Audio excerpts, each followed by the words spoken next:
अस्सलाम वालेकुम guys, welcome to another vlog.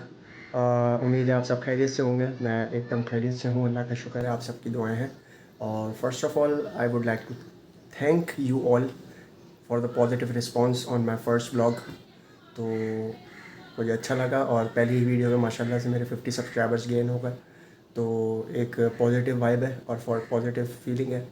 जो मकसद है व्लॉग बनाने का कि डायलिसिस पेशेंट्स को मोटिवेट किया जाए और अपने एक्सपीरियंस शेयर करके उनकी ज़िंदगी को बेहतर बनाया जाए, तो मुझे लग रहा है कि उसमें कामयाबी मिल रही है।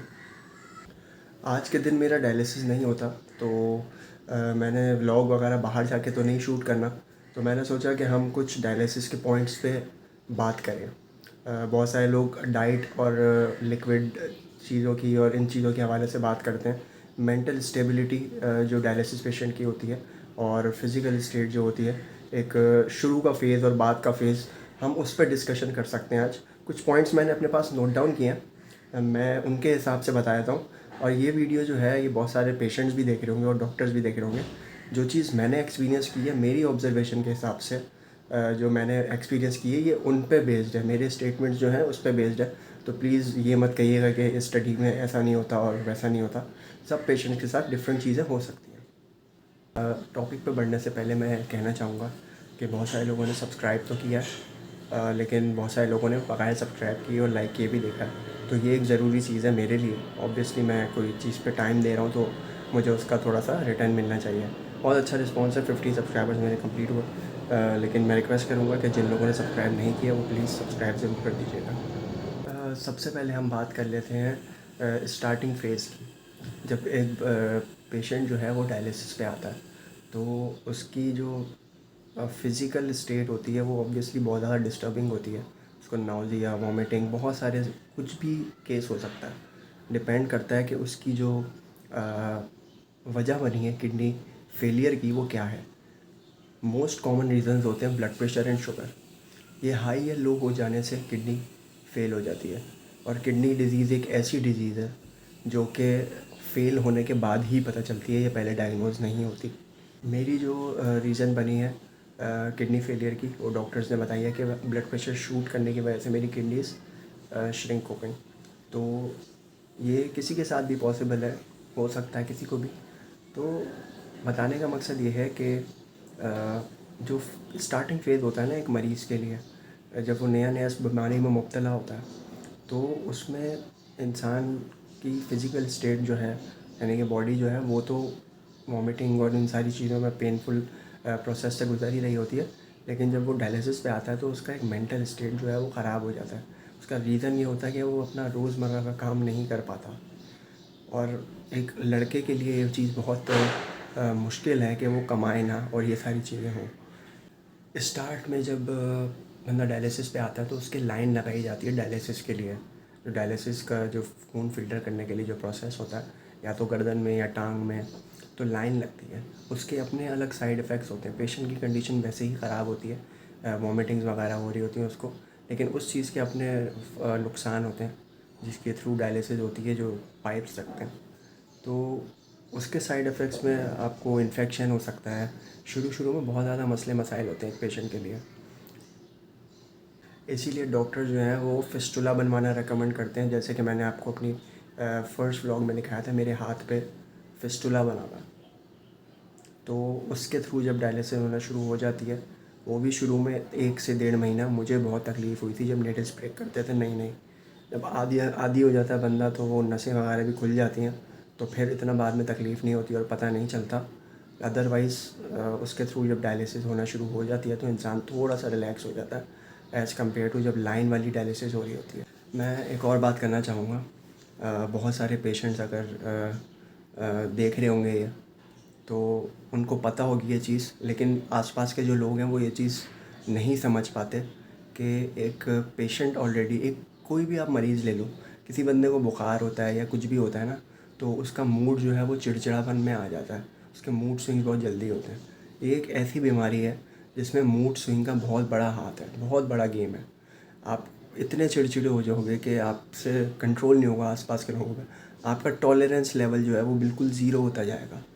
आपको छोटी छोटी बातों में गुस्सा आना, ये बहुत कॉमन है, हर किसी के साथ नहीं होता होगा, लेकिन मैं जो चीज़ एक्सपीरियंस कर रहा हूँ या करता था या स्टार्ट से ही, उस चीज़ को बहुत मतलब ये चीज़ होती है एक पेशेंट के साथ, सबके साथ होती हुई, किसी के साथ ज़्यादा किसी के साथ कम। मेरे साथ बहुत ज़्यादा है, मेरा मूड स्विंग बहुत ज़्यादा होने लगे हैं। और इसका मेन रीज़न वही है, जैसा कि मैंने आपको बताया कि एक बंदा जब मैं एग्ज़ाम्पल देके बताता हूँ कि एक बंदा जॉब करता है या पढ़ाई करता है या अपने डेली रूटीन में घूमता फिरता है, सारे टास्क परफॉर्म कर सकता है, तो अगर वो ना कर पाए, अचानक से उसकी ज़िंदगी बिल्कुल ऐसी चेंज हो जाए कि वो जॉब नहीं कर सकता, वो हैवी चीज़ लिफ्ट नहीं कर सकता, वो किसी चीज़ को खिसका नहीं सकता, वो कहीं आ जा बहुत ज़्यादा नहीं सकता, तो ये एक किसी भी इंसान के लिए चिढ़ाने वाली बात होगी कि यार वो घर में बंद होकर रह गया। मैं ये नहीं कह रहा कि सारे पेशेंट जो हैं वो इस तरह से ही रहते हैं। बहुत सारे पेशेंट हिम्मत करके घूमते फिरते रहते हैं, अपने आप को वॉक जॉगिंग करने वाले पेशेंट्स भी होते हैं। मैं बहुत सारे ऐसे लोग को जानता हूँ जो जॉगिंग करते हैं इस हालत में भी, डायलिसिस पे रह के भी। तो ये एक बहुत हिम्मत की बात है। इसमें ये नहीं है कि आप कर ही नहीं सकते, कर सकते हैं सब। फिर एक बात आती है, डॉक्टर्स और आसपास के जो लोग होते हैं वो, उनका सपोर्ट करना बहुत ज़्यादा ज़रूरी होता है आपको एक पेशेंट की मेंटल स्टेट को वापस लाने के लिए। अगर वो नहीं होगी तो पेशेंट जो है वो आधा मर चुका होता है। मैं हकीकत बता रहा हूँ आपको। अगर आपके साथ लोग नहीं हैं, सपोर्ट नहीं है, तो आप मेंटली शुरू में ही ख़त्म हो जाते हैं।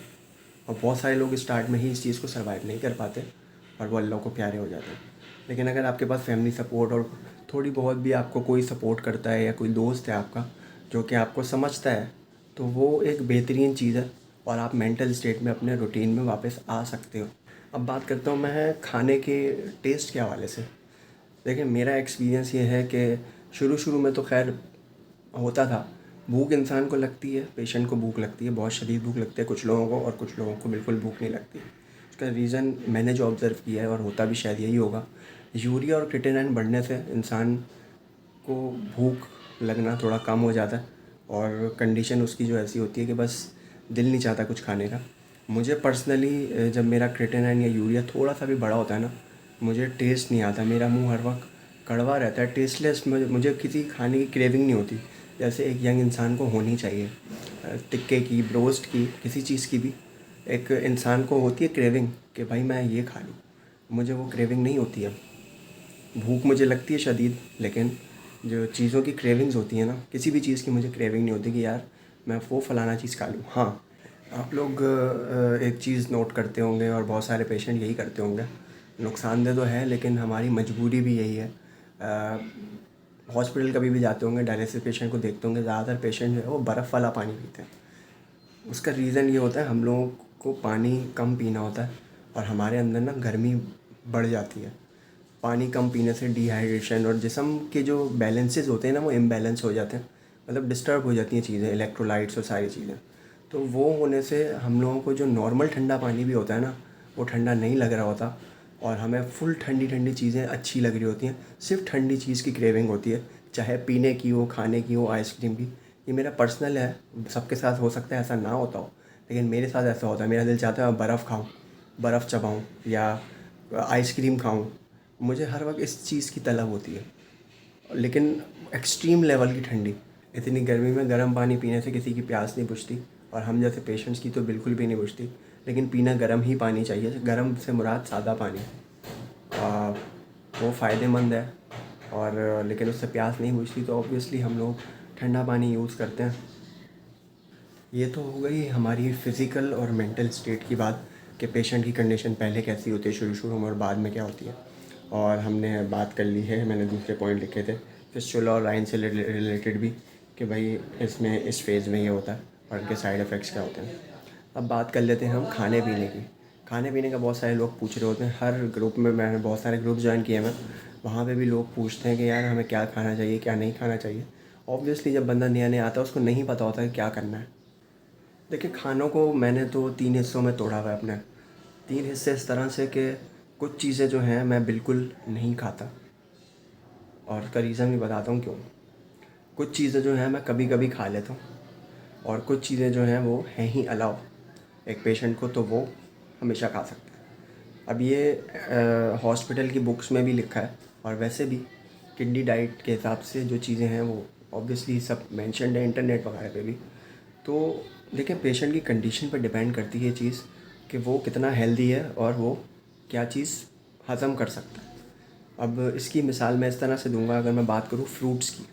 मैं जब सही था ना, मतलब जब मैं डायलिसिस पे नहीं था तो मैं फ्रूट्स नहीं खाता था बहुत ज़्यादा। दो चार फ्रूट्स थे जो मुझे बहुत पसंद थे और सीजनल फ्रूट्स थे वो, तो मैं वो खा लेता था। अदरवाइज़ मैं फ्रूट्स बहुत कम खाता था। जब से मैं डायलिसिस पे आया हूँ तो मुझे फ्रूट्स की क्रेविंग शुरू शुरू में होने लग गई थी।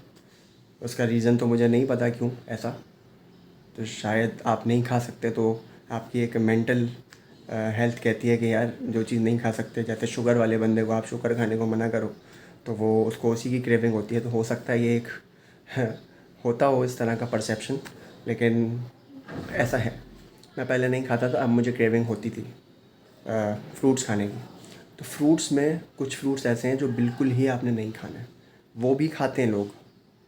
ऐसा नहीं है कि वो भी छोड़ देते हैं, डायलिसिस से पहले वो भी खाते हुए देखा है मैंने लोगों को। पर्सनली मैं बनाना हो गया और मैंगो हो गया, ये दो फ्रूट्स बहुत ज़्यादा पोटेशियम को एकदम से बढ़ा देते हैं। बहुत सारे फ्रूट्स ही बढ़ाते हैं, अलावा सिर्फ पीच है, एप्पल है और जितनी भी बेरीज़ हैं, ब्लूबेरी, स्ट्रॉबेरी, रसबेरी, ये अलावा है सिर्फ। और मेरा ख़्याल से इसके अलावा बहुत सारे फ्रूट्स में ही हाई पोटेशियम और इस तरह की चीज़ें हैं, तो वो अलाउ नहीं होती पेशेंट्स को। लेकिन हर बंदा खा लेता है, उससे कुछ ख़ास फ़र्क नहीं पड़ता। लेकिन एक मिक़दार में खाएगा बंदा तो उससे नुकसान भी कुछ नहीं है। जैसे कि मैं एक हेल्दी मरीज़ तो नहीं कहूँगा, लेकिन ऑब्वियसली आप थोड़ी सी चीज़ लिमिट में खाओ। अगर आप कोई चीज़ खा रहे हो, आपको पता है नुकसान करेगी, तो आप उसकी एक दो बाइट्स ले लो। जैसे खरबूजा मना है, तरबूज आप थोड़ा सा खा सकते हो, लेकिन अगर आप तरबूज खा रहे हो तो फिर पानी कम पियो, तरबूज अंदर पानी बनाता है। तो ये लॉजिकल चीज़ें थोड़ी सी आपको खुद बैलेंस करनी होती हैं। फ्रूट्स की बात हमने कर ली है, अब हम बात करते हैं वेजिटेबल्स की। वेजिटेबल में हमें अलावा होता है कि हम तुरई, शलजम और टिंडे, इस तरह की सब्ज़ियाँ वेजिटेबल्स यूज़ कर सकते हैं। बादी किस्म की चीज़ें, भिंडी हो गई और ये चने की दाल हो गई, इस तरह की चीज़ें अलाउ नहीं होती। और मैं रेकमेंड करूँगा वो ना ही खाएं तो बेहतर है, क्योंकि उससे स्टमक अपसेट होने का फ़ौरन मसला हो सकता है और हो जाता है अक्सर लोगों को। इम्यून सिस्टम हमारा कमज़ोर होता है, तो हमें हर बंदे को वो चीज़ हज़म नहीं हो पाती। कोई बुज़ुर्ग खाएगा तो उसको बिल्कुल ही नहीं होगा, मेरे जैसा खा लेगा तो एक आध बार शायद उसको हज़म हो जाए। अदरवाइज़ वो आप थोड़ी सी क्वांटिटी में खा सकते हो और बार बार नहीं खा पाओगे, आपकी तबीयत ख़राब हो जाएगी फ़ौरन। इसी तरह आलू है, आलू आप 15 दिन में एक बार खा लो, आपको कुछ नहीं होगा। लेकिन अगर आप उसको डेली यूज़ कर लो या हफ्ते में 2 दफ़ा कर लोगे तो आपको गैसेज़ होना शुरू हो जाएंगी और अपसेट हो जाएगा स्टमक, हो सकता है, क्योंकि वो इतना ज़्यादा अलाउ नहीं है और आलू में भी पोटेशियम वगैरह होता है। तो रेकमेंड यही करूँगा कि ना खाओ, और खाना है, क्रेविंग हो रही है तो 15 दिन में एक बार खा लो, उससे कुछ नहीं होता। या फिर डायलिसिस के पहले खा लो, डायलिसिस में वो रिकवर हो जाता है। जब डायलिसिस होता है तो फ़िल्टर हो जाता है खून, तो वो रिकवर हो जाती है चीज़। फिर बात करता हूँ मैं मीट की। हम लोगों को वाइट मीट यानी कि चिकन और फ़िश अलाउ होती है, सिर्फ बीफ को अवॉइड करने का कहा जाता है, क्योंकि रीज़न जो होता है किडनी फेलियर का वो हाई ब्लड प्रेशर होता है, और बीफ जो होता है वो हाई ब्लड प्रेशर क्रिएट मतलब कर देता है।